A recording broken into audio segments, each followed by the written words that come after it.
Saya lanjutkan. Jadi bangunan terjun ini saya ulangi lagi, fungsinya adalah untuk mengendalikan kecepatan, ya, kecepatan di saluran air supaya kecepatan saluran air irigasi ini nanti bisa dikendalikan, ya, bisa dikendalikan karena apa? Karena kondisi topografi atau kondisi biasanya dia kondisi salurannya ini mempunyai, atau bukan saluran ya, tetapi karena kondisi medannya ini mempunyai kondisi yang curam, ya, sehingga apabila tidak dilakukan pembuatan bangunan terjun itu bisa menimbulkan gerusan, ya, dan bisa merusak saluran air atau saluran irigasi yang sudah dibuat. Ya. Kemudian ini adalah contoh bangunan terjun, ya, bangunan terjun. Jadi bangunan terjun itu ada dua tipe. Yang pertama adalah tipe tegak, ya. Tipe tegak ini adalah contoh bangunan terjun dengan tipe tegak. Kemudian yang kedua adalah nanti bangunan terjun dengan tipe miring. Ya. Apa perbedaannya nanti kita akan ulas. Ini adalah contoh bangunan terjun dengan tipe tegak. Ya, sudah jelas tadi bahwa bangunan terjun ini fungsinya untuk memotong energi, ya, energi karena karena beda tinggi yang terlalu curam, sehingga saluran tersebut harus dibuat sebuah bangunan terjun. Oke, ini juga contoh sebuah bangunan terjun. Dari gambar di sini kita bisa melihat, ya, kita bisa melihat atau membayangkan, ya, perbedaan atau beda tinggi, ya, beda tinggi elevasi dasar saluran, ya, elevasi dasar saluran di hulu ini dengan elevasi di setelah terjunan. Nah, ini bisa dibayangkan apabila saluran ini tidak ada bangunan terjun, ya, maka saluran ini atau air ini pasti mempunyai kecepatan yang luar biasa, ya, pasti mempunyai kecepatan yang tinggi sekali, sehingga dengan kecepatan yang terlalu tinggi atau melebihi kecepatan yang diizinkan, air tersebut atau aliran air tersebut akan merusak, ya, apakah itu di lining, di kanan kiri, atau bahkan mungkin di dasar salurannya sendiri, sehingga karena adanya gerusan-gerusan sehingga saluran yang sudah dibuat itu nanti hampir dipastikan akan terjadi kerusakan, sehingga kita selalu mempunyai insting, ya, selalu kita harus mempunyai insting apabila sebuah kontur atau sebuah medan ketika kita mau membuat atau mendesain sebuah saluran untuk irigasi, berarti kecepatannya pun harus dikendalikan dengan membuat bangunan terjun. Dari sini bisa dilihat atau dibayangkan, ya, ini adalah fungsi bangunan terjun yang berfungsi untuk mengendalikan kecepatan. Oke, kita lanjutkan.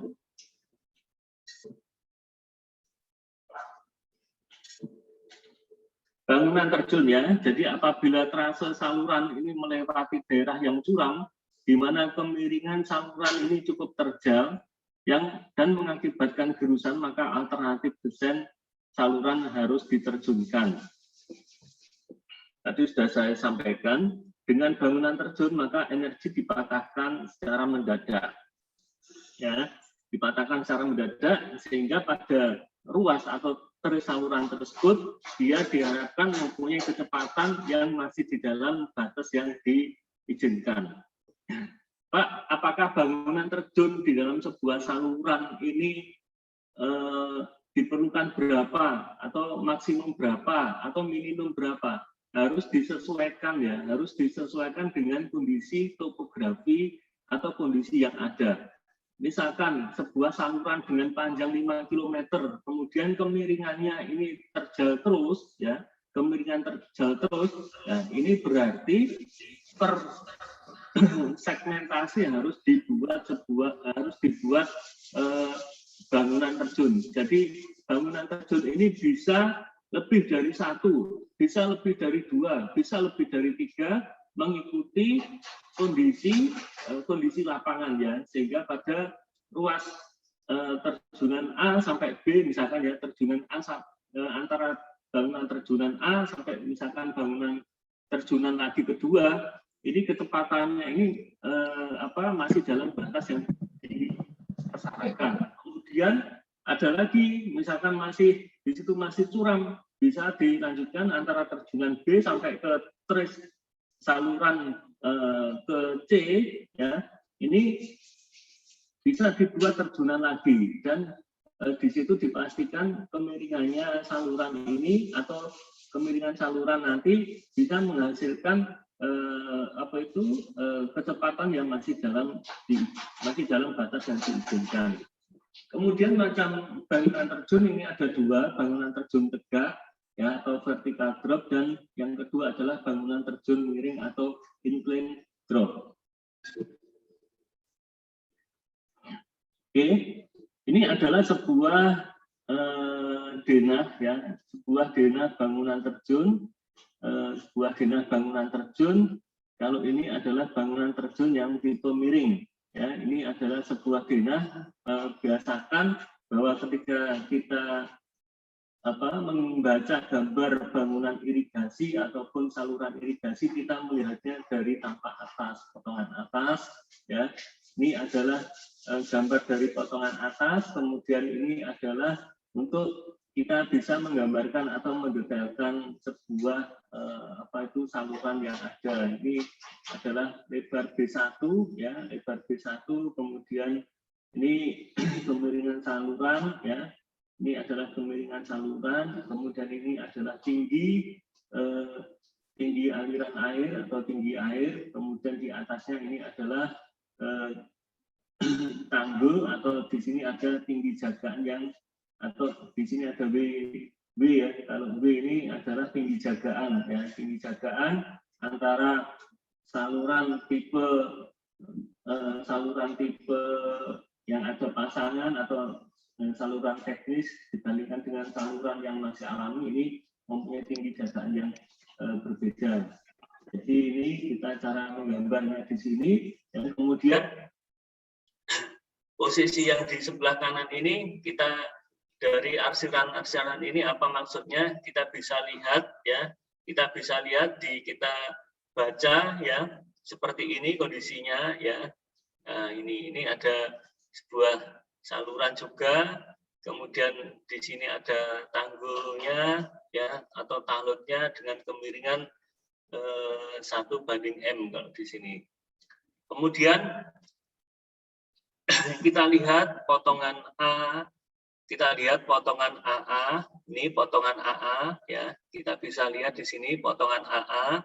Jadi dari potongan AA ini kita bisa lihat gambarnya di gambar di bawahnya. Ini maksudnya seperti ini. Jadi ini adalah kondisi di hulu, berarti yang digambar atau di section kiri ini dia posisi di hulu. Kemudian dilanjutkan atau terjadi terjunan posisi di hilir. Ya, di kanan ini adalah posisi dropnya. Ya, ini bisa dilihat di sini. Yang sebelah kanan ini berarti dia posisi hilirnya. Kemudian ada lagi potongan BB. Potongan BB ini bisa dilihat di potongan BB. Ini potongan BB. Ya. Baik. Kemudian yang kedua, ini juga ada sebuah gambar bangunan terjun, ya, bangunan terjun dengan model tegak, ya. Jadi yang pertama tadi bangunan terjun dengan miring, kemudian yang kedua ini dengan tegak, ya, dengan tegak. Jadi ini adalah contoh bangunan terjun dengan kondisi tegak, ya. Bisa dilihat, ya. Untuk sisi kiri ini merupakan daerah yang hulu, kemudian yang di kanan ini adalah daerah hilir. Dari sini kita bisa melihat bahwa terjadi beda elevasi antara yang di sisi kiri dengan sisi yang kanan. Di sini bisa kita melihat apabila bangunan atau saluran ini tidak dibuat sebuah bangunan terjunan, maka elevasinya atau perbedaan elevasinya ini sangat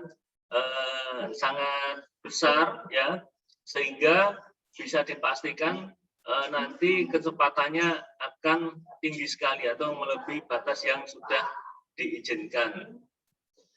Kemudian dari sini kita bisa melihat ini adalah sebuah potongan bangunan terjunan, ya, bisa kita lihat di sini.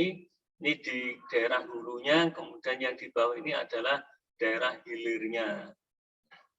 Oke.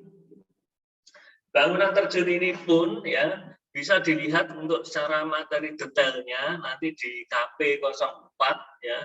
Di KP 04 nanti bisa dicek dan dipelajari secara detail di KP 04. Bangunan-bangunan yang kemarin itu nanti juga di KP 04 sudah ada semua, ya. Ini hanya gambaran saja, ini hanya ringkasan-ringkasan singkat, ya. Kemudian saya lanjutkan. Bangunan terjun adalah suatu konstruksi yang biasanya dipergunakan untuk meneruskan air ke saluran yang elevasinya jauh lebih rendah. Kemudian macam bangunan terjun vertikal, ya, ini tinggi terjunan maksimum 1,5 meter, dan bangunan terjun miring, ya, ini antara 1,5 meter sampai dengan 3 meter. Jadi apabila kita membuat sebuah bangunan terjun, ya, dengan ketinggian maksimum 1,5 meter, jadi ada elevasi di hulu dan di bawahnya atau di hilirnya. Apabila kita membuat bangunan terjun dengan beda tinggi elevasi 1,5 meter, kita menggunakan bangunan terjun tipe vertikal. Kemudian yang kedua, apabila perbedaan elevasi bangunan terjun itu nanti lebih dari 1,5 meter atau mungkin sampai dengan 3 meter, itu berarti kita nanti menggunakan bangunan terjun tipe yang miring. Jadi perbedaannya di situ, ya. Untuk vertikal kita menggunakan beda tinggi maksimum 1,5 meter.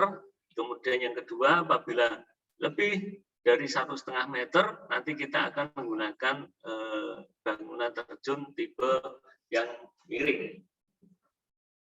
Ini tinggi terjunan, ya, 1 sampai kurang dari T kurang dari 2 meter bila ini atau kecepatan apabila debitnya kurang dari 2 meter kubik per detik, D ini kurang lebih 0,5 meter bila Q lebih dari 2 meter kubik per detik, D lebih dari 2 meter untuk saluran yang dilapisi dengan beton. Kemudian saya lanjutkan di KP, ya, atau di KP itu sudah disebutkan bahwa untuk bangunan terjun nanti itu ada bagian-bagian, ya. Jadi ada bagian pengontrol aliran, ya. Nanti bisa dilihat di KP 04, mengontrol aliran, kemudian bagian pembawa, kemudian bagian peredam energi, dan bagian peralihan, ya. Nanti untuk desain atau bagaimana cara kita mendesain sebuah bangunan terjun ada semua di KP dan nanti bisa kita pelajari di situ. Kemudian ini, ya, ini adalah detail atau bagaimana cara kita untuk mendesain sebuah bangunan terjun, ya. Rumus-rumusnya ada semua di KP, nanti bisa kita pelajari. Kemudian terjunan dengan loncatan air. Jadi untuk terjunan dengan tipe tegak, ya, tadi ketinggian kita sudah sampaikan untuk tinggi maksimal yaitu 1,5 meter. Dari 4 bagian, yang pertama ini adalah pengontrol aliran. Jadi berada di hulu, ya, berada di hulu. Kemudian ada bagian pengontrol berfungsi untuk mencegah penurunan muka air secara berlebihan di ruas hulu saluran. Jadi ini dikasih ambang, ya, supaya air yang mau turun ini nanti bisa lebih terkontrol. Kemudian untuk bagian pembawa atau bagian pembawa yang akan membawa ke elevasi yang lebih rendah, kemudian peredam energi. Ya, peredam energi. Perhatikan di sini ada peredam energi. Peredam energi ini karena di sini ada loncatan air ya dari hulu ke bawah, misalkan 1,5 meter, itu pasti akan menimbulkan efek ya, pasti menimbulkan efek loncatan air, sehingga di sini diperlukan sebuah bangunan peredam energi. Nah, ini nanti kita bisa hitung ya, ini peredam energi ini sampai berapa meter atau panjangnya sampai berapa meter, supaya aliran setelah bangunan peredam energi ini bisa menjadi aliran yang lebih stabil ya, sehingga tidak menimbulkan gerusan. Kemudian dilanjutkan dengan daerah peralihan yang dilindungi ya, berfungsi untuk mencegah kerusakan akibat gerusan dan erosi. Jadi di hilirnya lagi ini adalah daerah peralihan yang dilindungi. Jadi dalam sebuah bangunan terjun ini ada 4 daerah pengontrol aliran yang berada di hulu ya, yang berada di hulu, kemudian daerah pembawa menuju ke hilir, kemudian daerah peredaman energi ya, yang berfungsi untuk meredam energi yang berlebihan di di posisi di bawah akibat loncatan air, kemudian daerah peralihan yang dilindungi. Oke. Kemudian saya lanjutkan, ini adalah untuk terjunan miring ya, terjunan miring ya. Terjunan miring ini apabila beda tingginya ini lebih dari 1,5 meter. Jadi 1,5 meter sampai dengan 3 meter itu bisa menggunakan terjunan miring ya. Terjunan miring ya, seperti ini. Kemudian untuk cara mendesain juga sudah ada di KP semua, nanti bisa dipelajari ya. Ini adalah terjunan miring ya, terjunan miring. Jadi dengan perbedaan beda tinggi di hulu sama di hilirnya dengan ketinggian lebih dari 1,5 meter, kita rekomendasikan dengan menggunakan terjunan miring. Ini juga sama, Pak, apakah terjunan miring berapa jumlah untuk terjunan miring ini? Ini terjunan miring ini juga mengikuti kontur yang ada ya, kontur yang ada. Tujuannya apa? Ketika ruas di saluran setelah terjunan miring atau di setelah pasca terjunan ini mengikuti salurannya ini juga supaya kecepatannya masih di dalam batas yang diizinkan. Apabila tidak, berarti harus dibuat terjunan lagi mengikuti dengan kontur yang ada, apakah dibuat terjunan tegak ataupun sebuah terjunan yang miring. Dan ini adalah untuk menghitung ya, atau untuk mendesain terjunan. Ini semuanya sudah ada di KP 04 halaman 88. Nanti bisa dipelajari sendiri ya.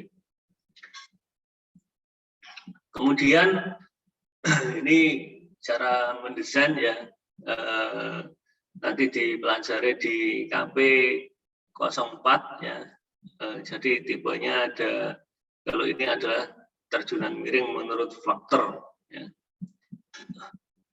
Kemudian di dalam merencanakan sebuah bangunan terjun ternyata juga tidak sembarangan, jadi ada kontrol-kontrol stabilitas yang harus diikuti atau yang harus kita penuhi supaya bangunan terjun itu nanti tidak sampai rusak, terutama bangunan terjun ini jangan sampai yang menjadi menjadikan riskan ya, faktor yang riskan adalah ketebalan ya di lantai bawah itu, karena di situ jangan sampai terjadi patah ya, jangan sampai terjadi patah karena akibat tekanan air dari atas yang menuju ke bawah.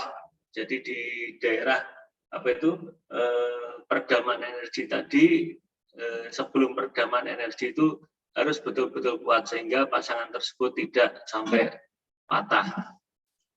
Ini contoh terjunan, ya, terjunan tegak. Jadi di sini harus bisa dipastikan tebal dari bangunan penerima, ya, di dekat kolam olah di sini ini betul-betul kuat, jadi tidak sampai patah.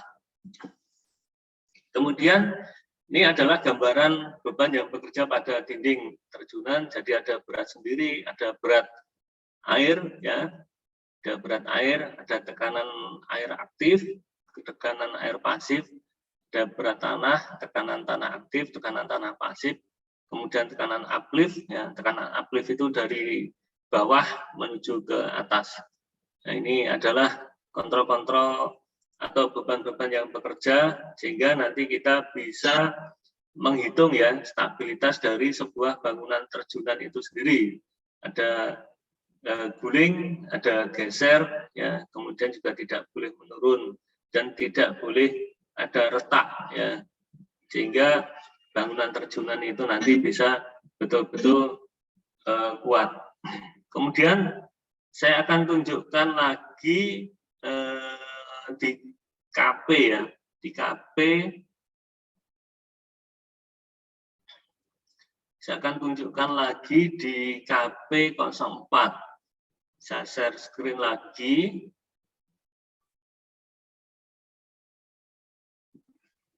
Baik. Ini adalah bangunan terjun, ya, sama dengan tadi. Kita ambil materi utamanya dari sini karena untuk irigasi sudah ada ketentuannya. Di bangunan-bangunan nanti bisa dipelajari di KP 04. Ini adalah bangunan terjun, materi bangunan terjun, ya, sama. Jadi yang saya sampaikan tadi ini adalah daerah pengontrol aliran, kemudian daerah pembawa, daerah peredaman energi, kemudian yang di bawah adalah peralihan yang dilindungi. Untuk bangunan terjun tegak ini adalah cara-cara kita mendesain dari sini, ya. Kemudian bangunan terjun miring juga sama, ya, prinsipnya sama, ya. Ini adalah contoh bangunan gambar bangunan terjun miring. Saya kira itu yang bisa saya sampaikan untuk pertemuan kali ini. Nanti saya rencana akan memberikan contoh, ya. Saya insya Allah nanti pertemuan minggu depan saya akan berikan contoh soal, ya, contoh soal atau bagaimana cara kita mendesain bangunan-bangunan yang sudah pernah kita diskusikan, ya, mulai dari bangunan terjun, kemudian barangkali kemarin kita sudah mempelajari gorong-gorong dan lain sebagainya, ya. Nanti akan saya sampaikan, saya buatkan pembahasan sekalian, ya, supaya dari materi yang sudah ada kemarin nanti bertahap kita bisa diskusikan secara bersama-sama. Saya kira itu untuk pertemuan pagi hari ini. Minta tolong itu ada absen, ya, absen untuk diisi, ya, untuk diisi. Kemudian kita lanjutkan, ya, pertemuan insya Allah pada minggu depan, ya. Nanti untuk link Zoom-nya akan kita sampaikan. Saya kira itu yang bisa saya sampaikan pada pagi hari ini. Karena ada kegiatan lain, saya mohon izin, ya. Saya kiri sekian. Nanti insya Allah minggu depan saya akan sampaikan contoh-contoh perhitungan materi yang sudah saya sampaikan, ya. Saya kira itu. Terima kasih. Assalamualaikum warahmatullahi wabarakatuh. Waalaikumsalam. Waalaikumsalam warahmatullahi wabarakatuh. Jangan lupa untuk mengisi absensi, ya. Sudah ada di kolom chat.